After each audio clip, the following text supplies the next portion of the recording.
মাধব গৌড়ীয় সম্প্রদায়ের প্রবর্তক মাধবেন্দ্র পুরী ছিলেন মাধবাচার্যের সম্প্রদায়ভুক্ত। তার বহু বিখ্যাত সন্ন্যাসী এবং গৃহস্থ শিষ্য ছিলেন, যেমন নিত্যানন্দ প্রভু, অদ্বৈত আচার্য এবং ঈশ্বরপুরী। ঈশ্বরপুরী ছিলেন শ্রী চৈতন্য মহাপ্রভুর দীক্ষাগুরু।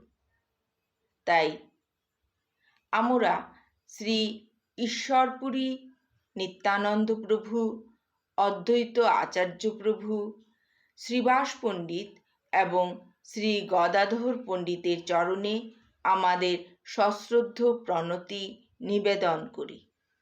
শ্রী চৈতন্য মহাপ্রভুর ব্যক্তিগত সচিব শ্রী স্বরূপ দামোদরের চরণে আমাদের সশ্রদ্ধ প্রণতি নিবেদন করি। শ্রী বাসুদেব দত্ত এবং শ্রী চৈতন্য মহাপ্রভুর নিত্য সেবক শ্রী গোবিন্দ এবং শ্রী চৈতন্য মহাপ্রভুর নিত্য সখা মুকুন্দ এবং মুরারি গুপ্তের চরণে আমাদের সশ্রদ্ধ প্রণতি নিবেদন করি।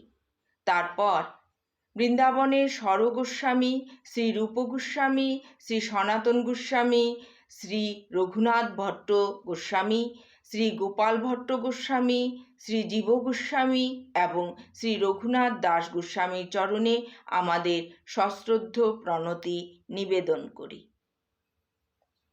শ্রীকৃষ্ণ নিজেই ভগবদ্গীতায় প্রতিপন্ন করেছেন যে তিনি হচ্ছেন পরমেশ্বর ভগবান। মানব সমাজে যখনই ধর্মের গ্লানি হয়ে অধর্মের অভ্যুত্থান হয়, তখন তিনি এই পৃথিবীতে অবতরণ করেন।